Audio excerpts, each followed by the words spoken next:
성경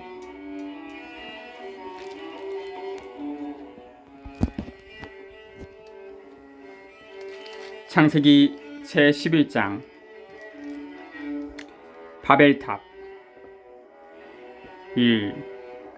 온 세상이 같은 말을 하고 같은 낱말들을 쓰고 있었다.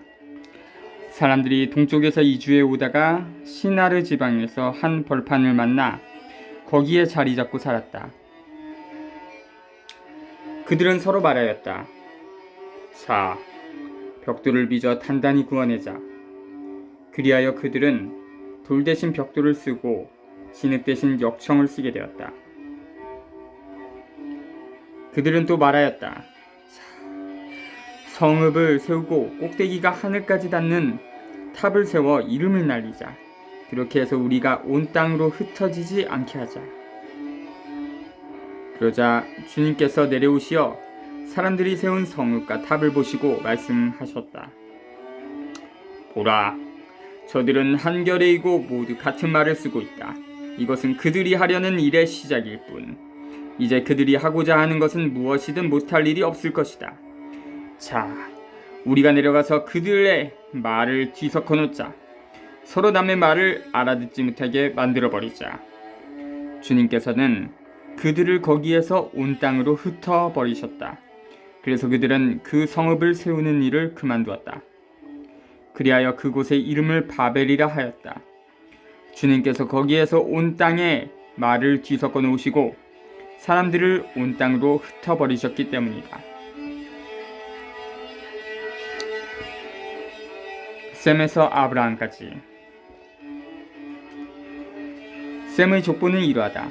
셈은 나이가 100세 되었을 때 아르팍삿을 낳았다. 홍수가 있은 시 2년 뒤의 일이다. 아르팍삿을 낳은 뒤 셈은 500년을 살면서 아들, 딸들을 낳았다. 아르팍삿은 35세에 셀라을을 낳았다. 셀라을을 낳은 뒤 아르팍삿은 403년을 살면서 아들, 딸들을 낳았다.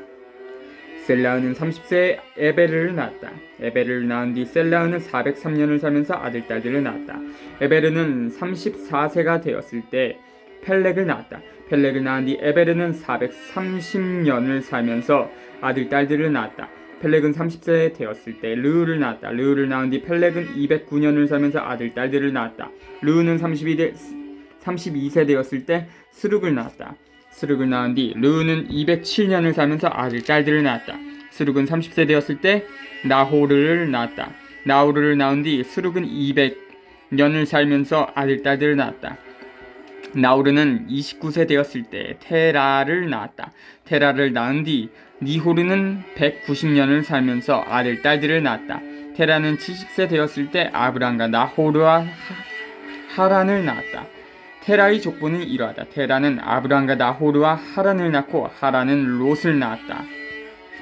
그러나 하란은 본고장인 칼데아의 우르에서 자기 아버지 테라보다 먼저 죽었다. 아브람과 나호르가 아내를 맞아들였는데 아브람의 아내 이름은 사라이고 나호르의 아내 이름은 밀카였다. 밀카는 하란의 딸로서 이스카와 동기간이었다. 사라이는 임신하지 못하는 몸이어서 자식이 없었다. 테라는 아들 아브람과 아들 하란에게서 난 손자 롯과 아들 아브람의 아내인 며느리인 사라이를 데리고 가나안 땅으로 가려고 갈대아의 우르를 떠났다. 그러나 그들은 하란에 이르러 그곳에 자리 잡고 살았다. 테라는 205년을 살고 하란에서 죽었다.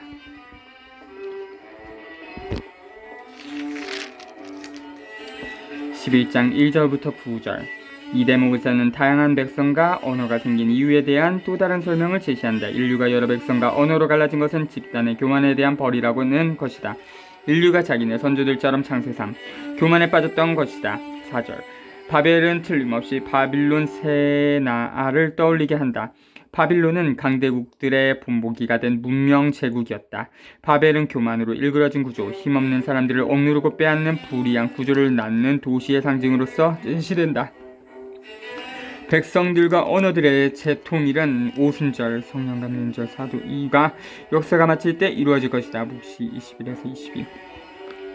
참새 3에서 11장과 똑같은 노선에서 인류의 타락은 경쟁적인 사회관계 창세 4장 1절에서 16절, 타락한 문화 창세 4장 17에서 26절, 혼돈스러운 역사 과정 창세 6에서 8, 우상을 숭배하는 도시 창세 11장 1에서 9를 낳는다. 여기서부터 앞으로 정의로운 사회관계, 참으로 인간다운 문화, 인간과 자연을 살리는 역사의 과정, 정의와 형제애의 바탕을 둔 도시로 회복하는 새로운 역사가 시작한다. 10에서 32. 이 족보는 창세 5장에 나오는 족보와 더불어 아브라함을 창조와 홍수 이후에 하나님께서 해주신 약속과 축복의 정당한 상속자로서 제시하려고 했습니다. 아브라함이 부르심을 받다. 12.1. 주님께서 아브라함에게 말씀하셨다. 네 고향과 친족과 아버지의 집을 떠나 내가 너에게 보여줄 땅으로 가거라. 나는 너를 큰 민족이 되게 하고 너에게 복을 내리며 너의 이름을 떨치게 하겠다. 그리하여 너는 복이 될 것이다. 너에게 축복하는 이들에게는 내가 복을 내리고 너를 저주하는 자에게는 내가 저주를 내리겠다. 세상의 모든 종족들이 너를 통하여 복을 받을 것이다.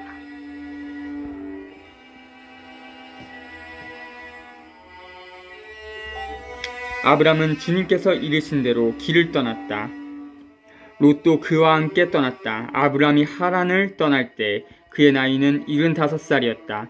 아브람은 아내 사라이와 조카 롯과 자기가 모은 재물과 하란에서 얻은 사람들을 데리고 가나안 땅을 향하여 길을 나서 마침내 가나안 땅에 이르렀다. 아브람은 그 땅을 가로질러 스켐의 성소 곧 모레의 참나무가 있는 곳에 다다랐다. 그때 그 땅에는 가나안족이 살고 있었다. 주님께서 아브람에게 나타나 말씀하셨다. 내가 이 땅을 너의 후손에게 주겠다. 아브람은 자기에게 나타나신 주님을 위하여 그곳에 제단을 쌓았다. 그는 그곳을 떠나 베텔, 동쪽의 산악지방으로 가서 서쪽으로는 베텔이 보이고 동쪽으로는 아이가 보이는 곳에 천막을 쳤다. 그는 그곳에 주님을 위하여 제단을 쌓고 주님의 이름을 받들어 불렀다. 아브람은 다시 길을 떠나 차츰차츰 네겝 쪽으로 옮겨갔다. 12장 1절에서 9절. 아브람의 역사는 온 인류의 역사와 바로 이어져 있다. 아브람과 더불어 한 백성이 생겨나기 시작한다. 이 백성은 하느님의 축복을 땅 위의 모든 사람과 모든 백성에게 가져다줄 사명을 띌 것이다. 이 백성은 하느님의 계획을 지닐 것이다. 하나님의 계획에 따라 자기 자신을 방향 지우는 나라 전체가 죄악으로 일그러진 사람들을 다시금 하느님의 모상대로 하느님을 닮게 만드는 것이다.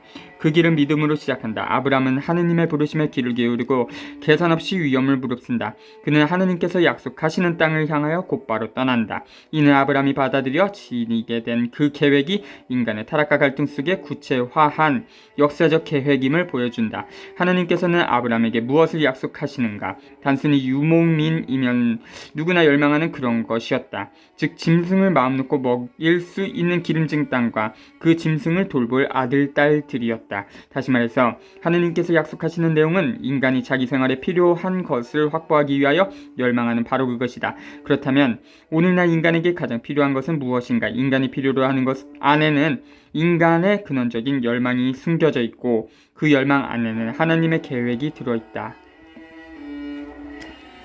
이집트로 간 아브람 10. 그 땅에 기근이 들었다. 그래서 아브람은 나그네 살이 하려고 이집트로 내려갔다. 그 땅에 든 기근이 심하였기 때문이다. 이집트에 가까이 이르렀을 때 그는 자기 아내 사라이에게 말해야 했다. 여보, 나는 당신이 아름다운 여인임을 잘 알고 있소. 이집트인들이 당신을 보면 이 여자는 저자의 아내다 하면서 나는 죽이고 당신을 살려둘 것이오. 그러니 당신은 내 누이라고 하시오. 그래서 당신 덕분에 내가 잘되고 또 당신 덕택에 내 목숨을 지킬 수 있게 해주시오. 아브람이 이집트에 들어갔을 때 이집트인들이 보니 과연 그 여자는 매우 아름다웠다. 파라오의 대신들이 사라이를 보고 파라오 앞에서 그 여자를 칭찬하였다. 그리하여 그 여자는 파라오의 궁전으로 불려갔다. 파라오는 사라이 때문에 아브람에게 잘해주었다. 그래서 그는 양과 소와 수나기, 남종과 여종, 암나귀와 낙타들을 얻게 되었다. 그러나 주님께서는 아브라함의 아내 사라이의 일로 파라오와 그 집안에 여러 가지 큰 재앙을 내리셨다. 파라오가 아브라함을 불러 말하였다. 네가 도대체 어찌하여 나에게 이런 짓을 저질렀느냐? 그 여자가 네 아내라고 왜 나에게 알리지 않았느냐? 어찌하여 그 여자가 네 누이라고 해서 내가 그를 아내로 삼게 하였느냐? 자, 네 아내가 여기 있으니 데리고 떠나라. 10절에서 20절 이 대목은 이집트에서 겪은 노예살이와 이집트 탈출을 미리 내다보게 한다. 가부장적인 세계에서 침묵을 지킬 수밖에 없던 사라이는 해방을 부르짖는 억눌린 백성을 상징한다. 파라오는 신하들에게 명령을 내려 아브람을 그의 아내와 그의 모든 소유와 함께 떠나보내게 하였다. 롯이 분가하다. 13. 아브람은 아내와 자기의 모든 소유를 거두어 롯과 함께 이집트를 떠나 네겝으로 올라갔다. 아브람은 가축과 은과 금이 많은 큰 부자였다. 그는 네겝을 떠나 차츰차츰 베텔까지, 곧 그가 처음에 베텔과 아이 사이에 천막을 쳤던 곳까지 옮겨갔다. 그곳은 그가 애초에 제단을 만들었던 곳이다. 그곳에서 아브람은 주님의 이름을 받들어 불렀다. 아브람과 함께 다니는 롯도 양과 소와 천막들을 가지고 있었다. 그래서 그 땅은 그들이 함께 살기에는 너무 좁았다. 그들의 자산이 너무 많아 함께 살 수가 없었던 것이다. 아브람의 가축을 치는 목자들과 롯의 가축을 치는 목자들 사이에 다툼이 일어나기도 했다. 그때 그 땅에는 가나안족과 프리즈족이 살고 있었다. 아브람이 롯에게 말하였다. 우리는 한 혈육이 아니냐. 너와 나 사이에 그리고 내 목자들과 너의 목자들 사이에 싸움이 일어나서는 안 된다. 온 땅이 네 앞에 펼쳐져 있지 않느냐. 내게서 갈라져 나가라. 네가 왼쪽으로 가면 나는 오른쪽으로 가고 네가 오른쪽으로 가면 나는 왼쪽으로 가겠다. 롯이 눈을 들어 요르단의 온 들판을 바라보니 초하루에 이르기까지 어디나 물이 넉넉하여 마치 주님의 동산과 같고 이집트 땅과 같았다. 그때는 주님께서 소돔과 고모라를 멸망시키기 전이었다. 롯은 요르단의 온 들판을 지 몫으로 선택하고 동쪽으로 옮겨갔다. 이렇게 두 사람은 서로 갈라지게 되었다. 아브람은 가나안 땅에서 살고 롯은 요르단 들판의 여러 성읍에서 살았다. 롯은 소돔까지 가서 천막을 쳤는데 소돔 사람들은 악인들이었고 주님께 큰 죄인들이었다. 롯이 아브람에게서 갈라져 나간 다음 주님께서 아브람에게 말씀하셨다. 눈을 들어 네가 있는 곳에서 북쪽과 남쪽을 또 동쪽과 서쪽을 바라보아라. 네가 보는 땅을 모두 너와 네 후손에게 영원히 주겠다. 내가 너의 후손을 땅의 먼지처럼 많게 할 것이니 땅의 먼지를 셀 수 있는 자라야 네 후손도 셀 수 있을 것이다. 자, 일어나서 이 땅을 세로로 질러가 보기도 하고 가로로 질러가 보기도 하여라. 내가 그것을 너에게 주겠다. 아브람은 천막을 거두어 헤브론에 있는 마므레의 참나무들 곁으로 가서 자리 잡고 살았다. 그는 거기에 주님을 위하여 제단을 쌓았다. 13장 1절에서 18절 말씀은 롯은 소돔과 고모라와 같은 도시 국가들이 있는 지방을 선택한다. 이렇게 롯은 백성을 착취하고 억누름으로써 지켜지는 사회구조와 분위기 속으로 들어간다. 그와 반대로 아브라함은 오로지 주님의 약속과 계획에 기초한 새로운 역사에 자기 자신을 열어놓는다. 아브라함은 자기 마음대로 나아갈 길을 택하지 않고 믿음으로 하느님께 자기 자신을 내맡기고서 당신이 가리켜 보이는 길을 따라간다.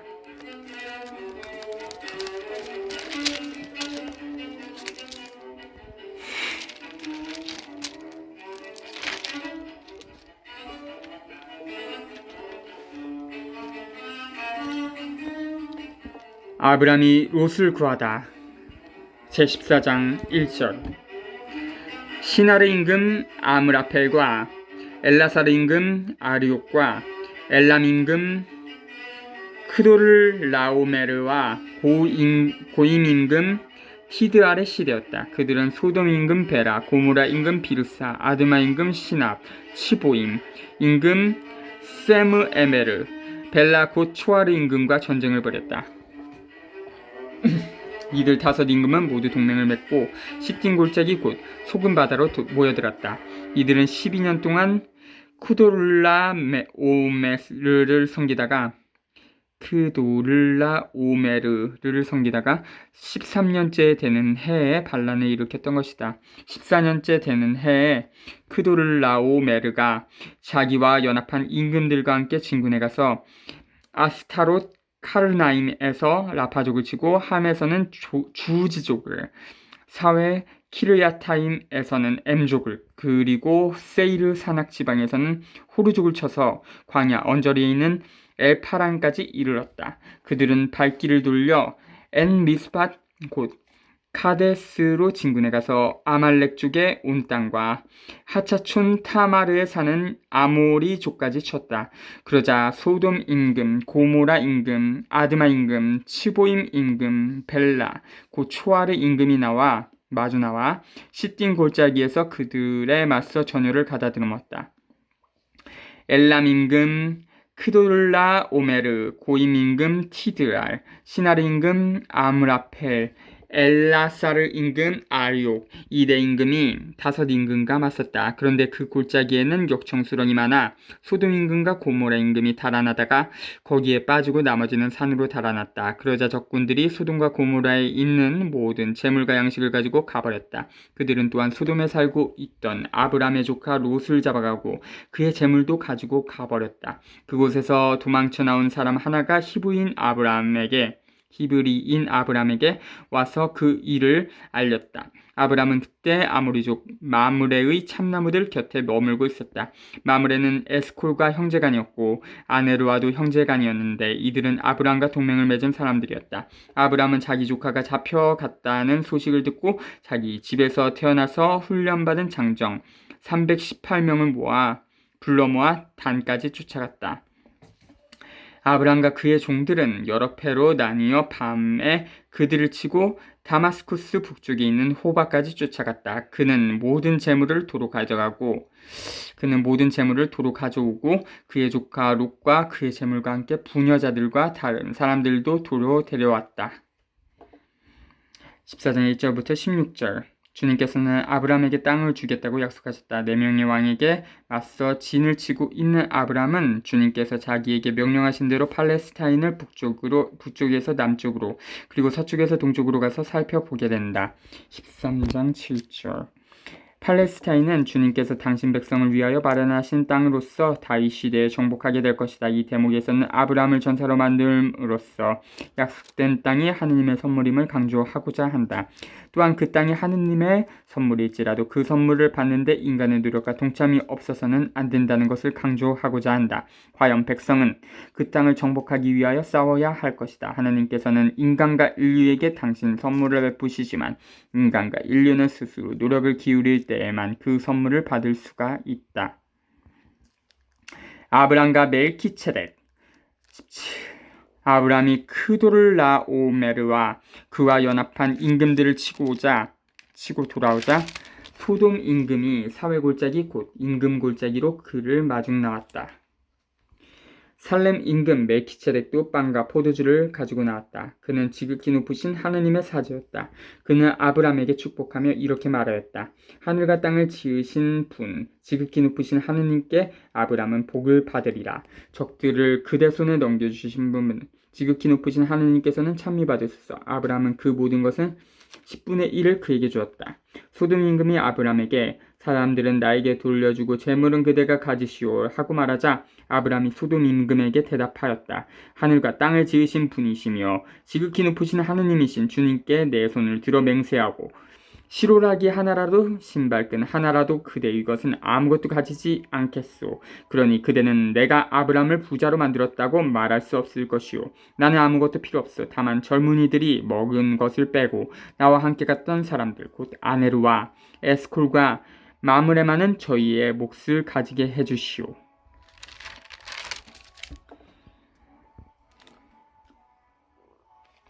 17절에서 24절. 아브람이 다윗을 미리 나타내는 인물이라고 볼 때 우리는 이 본문을 더 잘 이해하게 된다.